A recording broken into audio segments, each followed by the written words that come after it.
देश में क्या है कि न केवल ये, मैं तो कहता हूं अगर हमारे देश की जितने मंदिरों को अगर खोदा जाएगा, मस्जिदों को, जितनी मस्जिदों को अगर हम उसको उखाड़ेंगे तो अंदर से आपको मंदिर ही मिलेंगे कि और कहाँ बनाएंगे लोग। बिल्कुल। तो ये क्या है, तो ना हमें थोड़ा समझना चाहिए। देखिए औरंगजेब ने 1664 या 65 में पहली बार काशी विश्वनाथ के मंदिर पर अटैक किया था। रियली? जी हाँ, 1664 या 1665 ओके, अटैक किया था। तो उस वक्त के वहां के जो सामंत गण थे, जो राजा थे, वो बेचारे दे वर नॉट परिपूर्ण नहीं थे कि लड़ सके। उस वक्त 1 लाख नागा साधुओं ने आके लड़े थे। अच्छा। जी हाँ, देखिए जो हिमालय में रहते नागा साधु, वो नागा साधु आ गए थे भाई, उनकी तो युद्ध की पूरी सैनिकों की टीम है। तो कि ये बात है, तो अगर हमारे मंदिर पर आप क्यों अटैक कर रहे हैं? आप तो हमारे यहाँ पे जो हमारे देश में आए थे, मित्र बन के आए थे, हमने अतिथि की तरह हमने आपको आने दिया और आप तोड़ रहे हैं। तो वो 1 लाख नागा साधुओं ने उनका प्रतिकार किया था और युद्ध हुआ था जिसमें उन्होंने औरंगजेब की फौज को हरा दिया था। Really? जी हाँ, ये किसी को पता ही नहीं। उसमें उन्होंने हराया, जिसमें काफी वे भी मारे गए। उसके बाद भी जो हमारे हिंदुओं का हमारा प्रॉब्लम क्या है, ये सोते रहते हैं। आलसी मैं बोलूंगा इनको, आलसी कहो, ये किम कर्तव्य विमूढ़ है। ये अपने आप को कहते हैं हम सहनशील हैं, माय फुट। ये कोई सहनशीलता नहीं है, ये आलसी हैं, ये कमजोर हैं और कभी एक नहीं होते। ये प्रॉब्लम है। अब जयचंद और मीर जाफर बहुत नहीं, हमेशा विभीषण हुए हैं। विभीषण कभी जयचंद होता है, कभी मीर जाफर होता है। ये होते ही हैं। तो इन्होंने क्या किया? एक अच्छी बात किसी ने मुझे बताई थी, सर हमारे हिंदुस्तान में किले जीते नहीं गए हैं, किलों की दरवाजे खोले गए। Absolutely sir. 1964 में ये हुआ। उसके 1664 मैंने कहा आपसे। 1664 में वो हारा, 5 साल बाद उसने रीग्रुप करके फिर आके अटैक किया, काशी विश्वनाथ पे। फिर से नागा साधु आए, बट ये नहीं कि बाकी हिंदू जो थे, बाकी राजा, वो लोग एक्साइट हो गए, आके लड़ते नहीं लड़े, जिसमें 1 लाख साधुओं ने उनका बेचारों का नरसंहार हुआ। ये लड़ते लड़ते मरे। मैं तो चाहता हूं कि हमारे हिंदुस्तानियों को, देशवासियों को ये इतिहास का पता चले, होना चाहिए कि भाई लोगों ने अपना रक्त का बलिदान दिया है। उसके बाद जब वो जो महंत थे, उनको जब लगा कि यार ये तो आके ये तो तोड़ेंगे, ये तो वो अपना क्या बुत शिकन है, ये बुत परस्त तो है नहीं, बुत परस्त नहीं, बुत शिकन। तो ये क्या करेंगे, आएंगे। और तो उन्होंने जो शिवलिंग था लेके वो उस कुएं में कूद गए थे। अच्छा, वो कुएं में कूदे थे। कुआं था वहां पर, कुआं था जिसमें जान उनकी गई, जिसमें उनकी जान तो कि बच गया वो एक आदमी जो एक साधु, एक नागा साधु, एक महंत था, जो वहां का पुजारी था। तो इस तरह हुआ है। मैं थोड़ा और पीछे जाना चाहता हूँ, थोड़ा एक नॉलेज के लिए। देखिए मोहम्मद गजनवी भी आया, सोमनाथ के मंदिर तोड़े 17 बार। आपको पता है अफगानिस्तान में there is a village by the name of Ghazni village है।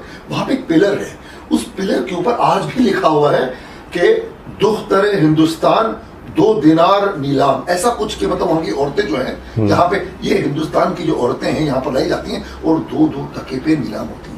क्या मीनिंग हुआ दुख्तरे? जो उसका मीनिंग दुख्तरे हिंदुस्तान मतलब दुख्तरे वहां की जो औरतें हैं, दुख्तरे औरतें जो मतलब दुखी हैं, जो पीड़ित हैं। हाँ, उनको 2 दिनारों पे हमने खरीदा, वह यहाँ पे बिकती हैं। वो चौराहा था। अच्छा, वो स्तंभ आज भी वहां पे है और जो डिस्प्ले करता है वही चीज है ना, वो तो है। तो आप क्या कहोगे इसको? हिस्ट्री, ये प्रोपेगेंडा नहीं है, ये तो दादागिरी है। ये तो है। हाँ, वो उनका मुल्क है। हाँ, पर ठीक है, पर वो वो है। आपको पता है अहमद शाह अब्दाली जब आता था, देखिए क्या हिंदुस्तान का मैप देखें तो एंट्री हमेशा पंजाब से होती, वही एंट्री पॉइंट होता है, खैबर का दर्रा या ये जो खैबर पास जो आते हैं। तो जो मैं समझता हिंदुस्तान की जो छाती थी, वहां से वो घुसते थे। कश्मीर से नहीं, बिकॉज वो पहाड़ियां हैं। तो जो रास्ता था, जो वेस्टर्न इजी रास्ता था, वहां से आते थे और आके लूट मार, दिल्ली तक पहुंचना, लूट मार करके वापस जाना। उनका काम यही था, आना, लूटना। देखो लूट, ये जितने मुगल, गजनी कभी अपने यहाँ पर स्टे करने को नहीं आया साहब। ये आप मेरे को बताइए, गजनी, गौरी, जितने भी आए, गजनी, गौरी, मुगल्स, ये जितने भी मुगल्स तो फिर यहाँ रह गए ना सर। मैं एक बात जो करना चाह रहा हूँ, कि आप देखिए, आप अगर ये कह रहे हैं इनका इतिहास है, इनका कल्चर है, इनका आर्ट है, आप मुझे इनका एक किला बताइए ना अफगानिस्तान में, या किसी मुगल, कोई बताइए तो सही, एक मीनार है इनकी जो खूबसूरत हो ऐसे। सर मैं कह रहा हूं, एक ताजमहल बताइए, एक कुतुब मीनार बताइए, एक फोर्ट बताइए।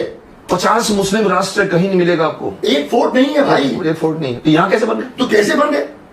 तो कहने के देवर ओनली ये सुनते थे कि यार ईस्ट में वो जो हिंदुस्तान है ये सोने की चिड़िया है, वो बहुत खूब पैसा है, इसको लूटने चलो।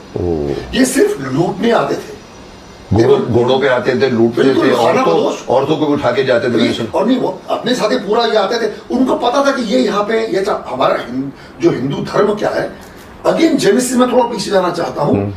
समुद्रगुप्त जो थे हमारे, समुद्रगुप्त थे ना, यस। चंद्रगुप्त ने अखंड भारत बनाया। फिर जो गुप्त वंश, that was the golden period of Hindustan, गुप्त वंश। तो जो समुद्रगुप्त थे उनकी 16 साल का कैंपेन था, ये नेवी फ्लीट्स, उन्हें पूरे हिंदुस्तान को, अफगानिस्तान ऊपर तक सबको फतेह किया, इंडोनेशिया जकार्ता तक जाके सब एकत्रित किया। हाँ जी। फिर जब मौर्य वंश आया, चंद्रगुप्त मौर्य, फिर जो अशोक जब आए, अशोक जो हुए कलिंगा की वॉर के बाद, जब से इन्होंने बुद्धिज्म को अपनाया, बुद्धिज्म कलिंग की, तो वहां से क्या ये शांति प्रिय ठंडे हो गए, ठंडे हो गए। ये हुआ मंदिर बुद्ध के मंदिर, वो क्या, अच्छा कि नहीं भैया अभी हमें जो है शांति और अमन, हमको तो शांति के लिए कलिंगा के वॉर के बाद उसका मन परिवर्तन हुआ था। तो उससे क्या हुआ, लेकिन जो आने वाली जो पीढ़ियां होने लगी वो क्या भैया पीस लगी, बैठ गए, ये हुआ। आने दो। अब आपको मैं बताना चाहता हूं, देखिए जो आपको मैंने नाम लिया अहमद शाह अब्दाली। आपको पता है पंजाब में एक कहावत मशहूर थी, जैसे तरह एक मुहावरा कहिए या फ्रेज, तो पंजाबी में वो कहते हैं कि खादा पीता लहेदा, बाकी सब अहमद शाहिदा।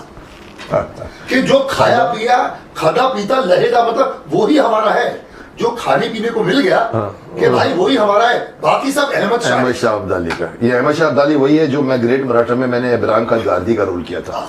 वो मराठा, ग्रेट मराठा, वही अमजद शाह उसको मारता कि मैं तोपची था मैं। अच्छा, तो उस वक्त इतना मशहूर था कैरेक्टर अमजद शाह। या आगे काफी देर राजा कहने का मतलब है they were only looters and plunderers. Looters and plunderers. ये कोई अमन पसंद नहीं है, ये कोई दोस्ती डालने नहीं आए हैं, ये सिर्फ अपने जो धर्म को वो उसका विस्तार करने आए हैं। सुनकर है सोने की चिड़िया है, और सोना लूटो, अपना जाओ और अपना, फिर देखा यार ये तो बहुत अच्छी जगह, यही बस जाओ, क्लाइमेट अच्छा है, कोई विरोध भी नहीं कर रहा, कोई विरोध नहीं कर रहा, और हम भी राज करेंगे। और फिर वो अपने धर्म का प्रचार करना चाहते हैं, लोगों को कन्वर्ट करना चाहते हैं। उसके बाद वंश शुरू हुआ यहाँ, उसके बाद यहाँ पे जो सूर्य वंश, अलग अलग वंश इन्होंने किया भाई। आप देखो अकबर, आपको पता है हमारे देश में जो जौहर की रस्म हुई है, जो औरतों ने आग में, पद्मावती ने किया।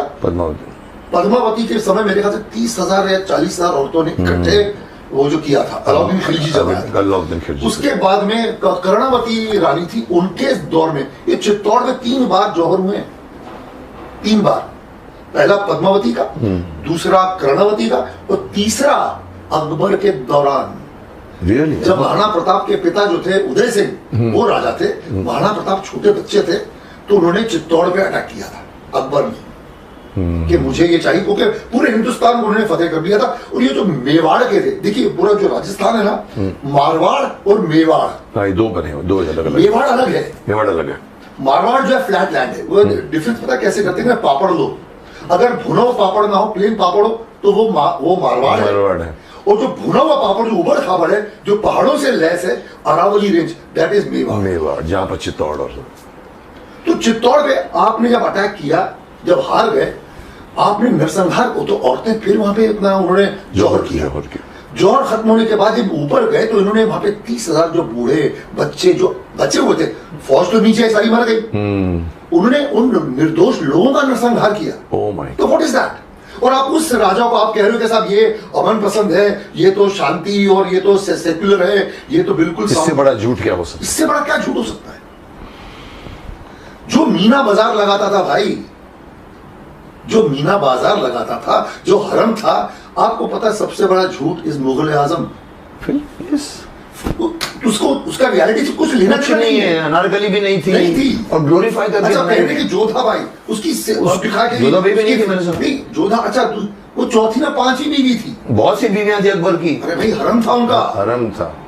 अनारकली भी उनके हरम की लड़की थी। तो क्यों इतना अच्छा बताते हो उस अकबर को आप? तो जैसे हमारा क्या है कि जो नैरेटिव दिया गया है पिछले 70 सालों से कि नहीं अमन भाईचारा रहे, सब मिलकर रहे। सर पुनीत मुझे बताओ, ये कौन किसका इरादा था इस तरह का डिस्टॉर्टेड इतिहास? Okay, I will come to that. क्या है कि जो अंग्रेज थे ना सर, जब अंग्रेज आए ना, जब ईस्ट इंडिया कंपनी आई, उन्होंने क्या देखा कि इस हिंदुस्तान का धरोहर बहुत स्ट्रांग है, इनकी सभ्यता संस्कृति। तो मैकॉलिफ जो जॉर्ज मैकॉले, उसने क्या किया, बोला यार ये करो इनका, पहले तो बोला तुम्हारा रिलीजन, ये रिलीजन पे बहुत वो है, इट इज मिथ, ये माइथोलॉजी बकवास है, ये आपको कोई महाभारत कोई रामायण कुछ नहीं है, ये बकवास है। अब देखिए चाइना जो है वो श्रीलंका में they wanted to make a tunnel. Subramanian Swamy ji ने केस किया कि नहीं भाई वहां पे तो राम सेतु है हमारा। तो जब अमेरिका ने नासा से वहां के लोगों ने जब पता किया कि यस देयर आर, उनको जब तथ्य मिले तो रोका गया है। तो आप क्या कह रहे हैं कि ऐसा विमृत है? तो हमें एक तरह किसी को कमजोर करना, यार तुम्हारा पूर्वज बकवास है, तुम्हारा इतिहास, संस्कृति खत्म कर दो उसकी, पहले संस्कृति को खत्म, लैंग्वेज भी चेंज करके उसने इंग्लिश पढ़ाने। फिर उन्होंने बंटवारा, हिंदुओं और सिखों में बंटवारा डालो कि तुम अलग अलग हो। तो इसे प्लान था, ये पूरा प्लान था जी, इट वाज टोटली प्लान्ड। अब हम आते हैं, देखिए मैंने आपको अहमद शाह अब्दाली का नाम दिया, आपको मैंने अलाउद्दीन खिलजी का नाम बताया, आपका ये देख लो, मोहम्मद गौरी देख लो। अब हम आते हैं आप जो औरंगजेब ने जो किया, मुगल वंश जो शाहजहां की बात तोड़ के बेसिक लूटर्स एंड प्लंडरर्स। शाहजहां का जो बेटा था, शाहजहां का बेटा था औरंगजेब, 4 बेटे थे। 4 बेटे थे। सबसे बड़ा बेटा था दारा शिकोह। तो दारा शिकोह वो जो अमन पसंद था, जो कह रहे हैं कि गंगा जमुना तहजीब की बात करते, he was the one who started. उसके कुछ पंडित दोस्त थे एंड ही वो मुतासिर था हिंदी पुराणों से और हमारे पुराणों से, साहित्य से, गीता से। उसने गीता का ट्रांसलेशन कराया था फारसी में। क्या बात है, अच्छा। यस, उसको औरंगजेब ने मरवा दिया। शाहजहां चाहता था कि वो राजा बने, उसका सर कलम करके बाप को उसने प्रेजेंट किया था। बड़ा भाई था दारा शिकोह, अगर वो राजा बनता तो शायद कुछ चेंज हो सकता था। उसका था कि भाई हम यहाँ पे आए हैं, ये इनकी तहजीब हमें मिली है, तो हमें मिलकर रहना चाहिए। औरंगजेब का था जिसको मार दो, उसने he killed his own brother, बाप को जेल में डाल दिया। आप देखिए सभ्यता की मैं एक उदाहरण दे रहा हूं। एक तरफ पिता अपनी चौथी पत्नी को जो वचन दिया है कि मेरे पिता का वचन वो गलत ना जाए, कि मैं आपके लिए उस वचन को सिद्ध करने के लिए मैं 14 वर्ष वनवास जाऊंगा। ये हमारी संस्कृति, राम की संस्कृति, राम की संस्कृति। दशरथ के जो कैकेयी को वचन दिया, वो गलत चाहते तो मना कर देते, मना करता कि तुमने कसम दी, तुम भुगतो, राजा उत्तराधिकारी, पर अभी भी नया राजा बना, लेकिन भगवान राम ने नहीं किया। आदर्श पुरुष।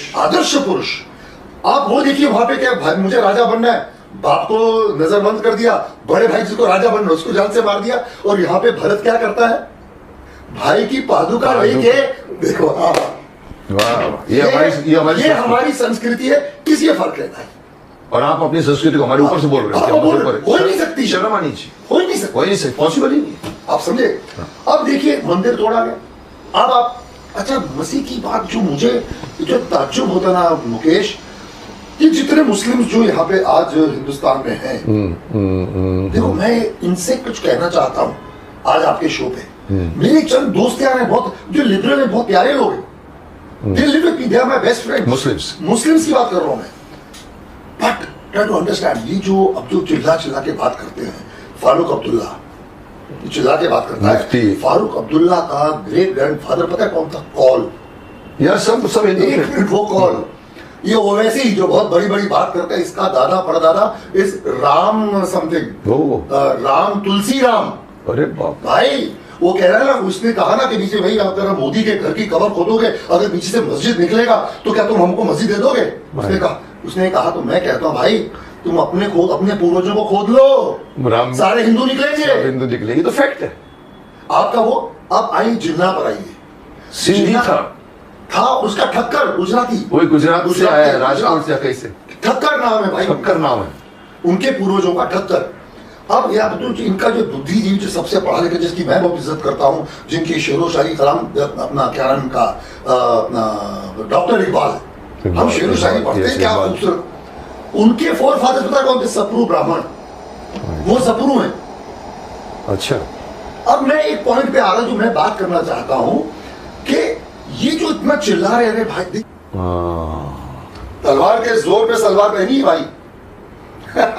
तो अभी आपको अपनी आइडेंटिटी पे जाना बताइए कि देखिए ये जो चार हमारे जो ये क्षत्रिय, ब्राह्मण, क्षत्रिय, वैश्य, शूद्र, ये कोई वर्ग नहीं है, कोई जातियां नहीं है। जाति तो हमारे देश में कोई थी भी नहीं।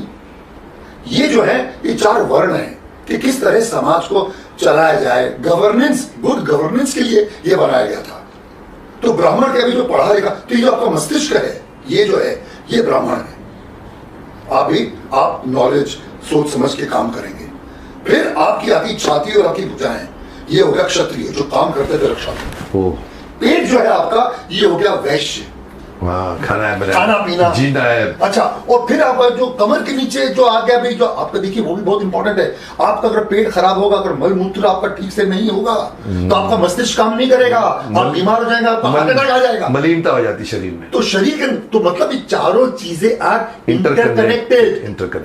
कितनी खूबसूरत, क्या साइंटिफिक बात है, बहुत साइंटिफिक बात। और बिल्कुल कोई ये नहीं है कि तू मेरे से छोटा है। नो बिल्कुल। अरे बाबा, हमने चूज किया है ये काम करने को, इसलिए आप शूद्र हैं। और ये बेसिकली सोसाइटी की गवर्नेंस के लिए है, तो वो भी बिल्कुल अपने कोई काम में कमी नहीं है। आपको पता है, एक हमारे महाभारत में बहुत खूबसूरत एक किस्सा था, वो शायद कब कुछ एक युवराज कैसे घोषित किया गया युधिष्ठिर को। हाँ, युधिष्ठिर और दुर्योधन के बीच में दोनों, उसने आके भाई क्या इसने की सजा, किसको मार दिया जाए, सजा मौत दे दिया जो गलत काम करेगा। तो युधिष्ठिर से जब पूछा गया, देता है उसने क्या बोला कि साहब देखिए, अगर शूद्र की गलती करता है, जो पढ़ा लिखा ना, जो गरीब आदमी है, उसको कम सजा होना है। उसने किया उसके हिसाब से दे। लेकिन ये ब्राह्मण है, ये इसको ज्यादा सजा होनी चाहिए। मुझे याद है, वो सीक्वेंस याद है। तो कहने का मतलब है कि आदमी जो दिमाग से सोचता है, तो ये तो हमारे हिंदुओं में, हमारे उसमें गलतियां थी, हमारे सनातन धर्म में हमने क्या किया, जो लोग आते गए उन्होंने क्या किया, इसका फायदा उठा लिया, इसका फायदा उठा के अपने निजी स्वार्थ के लिए उन्होंने यूज किया, जिसमें बेचारे गरीबों को उन्होंने प्रताड़ित किया। वो बेचारे फिर कोई क्रिश्चियन बन गए, तो कभी कोई मुस्लिम बन गए, तो कभी कोई कुछ बन गए। तो ये तो हमें उन अपनी कमियों को भी ठीक करना। कितने साल होगा पुनीत?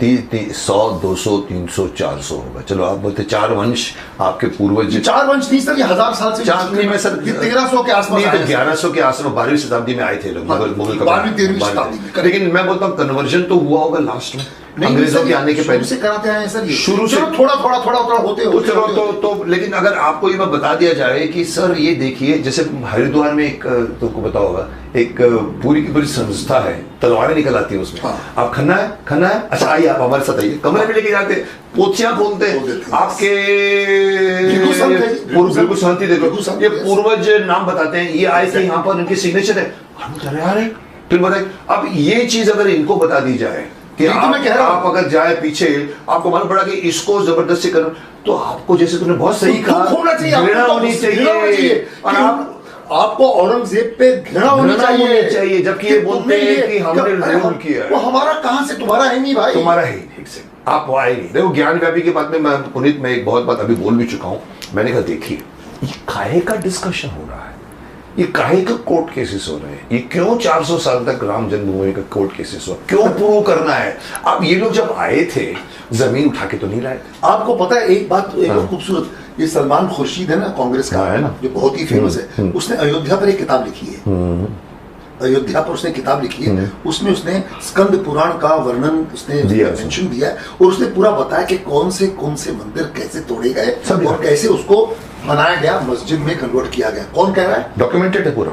अरे भाई, किताब सलमान खुर्शीद ने की है, ये कोई मैं आसमान जोड़ के नहीं बोल रहा हूँ, जबकि उनके बारे में मशहूर था वो, उसने लिखी चीज, आज उसको रियलाइज हुआ है, तो औरों को बोल रहा है कि रियलाइज। सलमान वो तो हमारा आदमी तो नहीं है, आप ही नहीं कह सकते कि साहब वो भाजपा का है, वो तो आपका आदमी है। तो एक कॉमन मुसलमान को ये बात समझ में क्यों नहीं आ रही है? पहुंचनी चाहिए। देखो पुनीत, मुझे तो, तुम तो अभी जा रहे हो ना कि ये इसने कहा उसने कहा, मुझे नहीं मालूम, पर मैं एक अपने लॉजिक से बात करता हूँ, इसीलिए मैंने तुमको बुलाया, क्योंकि मैं बात करता हूँ तो लोग बोलते सर आप बहुत बेबाकी से बात करते थे। मैंने कहा क्या प्रॉब्लम है? तो मुझे आज बेबाकी से बात कहनी थी। मैंने कहा किससे बात करूंगा? मैंने कहा मैं अकेला बोलूंगा तो वही हो जाएगी। मैंने कहा चलो एक और शेर को बुलाता हूँ, ये मेरे से ज्यादा बेबाकी है। मैंने कहा हम लोग जब डिस्कस करेंगे ना तो रियलिटी में मंथन आ जाएगा। हम जो मंथन कर रहे हैं।